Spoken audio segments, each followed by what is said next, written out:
on va se rendre à Koursk où nous attend Régis Le Sommier, grand reporter et rédacteur en chef, directeur de la rédaction d'Omerta. Bonsoir Régis.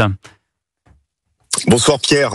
Vous vous trouvez à Koursk, cette région où les combats font rage entre les Ukrainiens et les Russes. Je le disais tout à l'heure, Kiev a été visé ce matin à l'aube par des attaques russes combinées de missiles et de drones. C'est peut-être la première fois en plus de 2 mois, au moment où les Ukrainiens cèdent du terrain sur le front. Comment ça se passe à Koursk, Régis Le Sommier ? Alors, à Koursk, ce qui est intéressant, c'est que c'est la partie de la Russie que l'Ukraine a envahie le 6 août dernier. Et les Ukrainiens s'accrochent. Alors, ils avaient été jusqu'à prendre un territoire de 1200 km² environ. Il leur en reste environ 500 aujourd'hui. Mais là, les Russes ont décidé de passer à l'offensive dans plusieurs secteurs du front dans l'oblast de Koursk pour essayer, en gros, avant l'hiver et peut-être avant l'arrivée de Donald Trump, de récupérer cette portion de territoire. Une portion de territoire qui, pour le président Zelensky, reste une carte, peut-être sa dernière carte, on pourra en parler ensuite, mais si vous voulez, en ce moment, il y a des combats qui sont extrêmement durs, de part et d'autre, avec de la part des Russes, une volonté de casser les meilleures unités ukrainiennes. Vous savez, l'Ukraine, pour faire cette conquête, a dû réduire la part de ses unités d'élite sur les autres portions du front. Donc c'est un coup de poker que Zelensky a fait avec son chef d'état-major, le général Syrski, c'est-à-dire d'envoyer ses troupes, ses bonnes troupes, et de les retirer du Donbass. Malheureusement, et ça je pourrais m'étendre si vous voulez, dans le Donbass, les nouvelles ne sont pas bonnes du tout pour l'Ukraine. Surtout ce soir, il s'est produit des choses et la Russie est vraiment à l'offensive et grignote de plus en plus de terrain. Dans le Donbass où vous devez vous rendre dans les jours prochains, je crois, Régis Le Sommier. Exactement. Koursk, alors effectivement, vous parliez de Donald Trump, c'est très important parce que depuis l'élection désormais officielle de Donald Trump, on parle évidemment de concessions territoriales possibles entre Vladimir Poutine et Donald Trump. Comment est-ce que les Ukrainiens et les Russes réagissent là-dessus de part et d'autre ?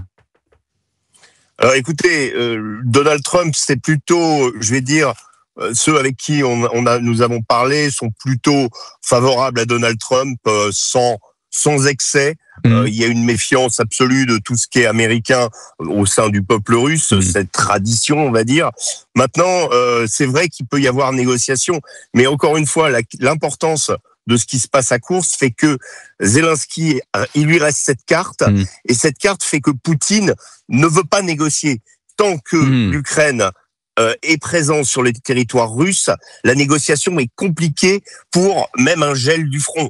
Donc, pour la nouvelle administration Trump, on peut dire, sans se tromper, que la promesse de Donald Trump d'arrêter la guerre en Ukraine en 24 heures chrono ne sera probablement jamais tenue. Comment est-ce que les Russes avancent ? On parle de chair à canon en parlant des jeunes soldats russes qui sont de plus en plus engagés. Il y a des maires russes qui ont été gratifiés. Une a été nommée gouverneur. Quelle est la méthode russe ? Ils sont, on le sait, plus forts en nombre, ils ont plus d'armes. Et comment réagissent les Ukrainiens face à eux ?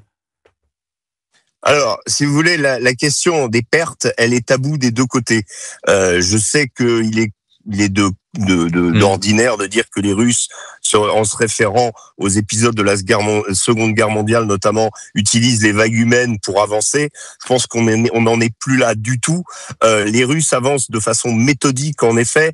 Ils exploitent le moindre relief, ils exploitent le moindre changement du temps. Vous savez, en ce moment, il y a des phénomènes qu'on appelle la Rasputitsa, c'est-à-dire tout à coup, vous allez avoir de la boue, et puis il va y avoir du gel le lendemain, et les blindés vont pouvoir passer, ou les véhicules vont pouvoir passer, parce que le sol est à nouveau dur. Donc en fait, c'est une connaissance de la guerre. Cette guerre, elle date depuis 3 ans, qu'ont les Ukrainiens également. Donc chacun essaye de surprendre l'autre en essayant de minimiser ses pertes.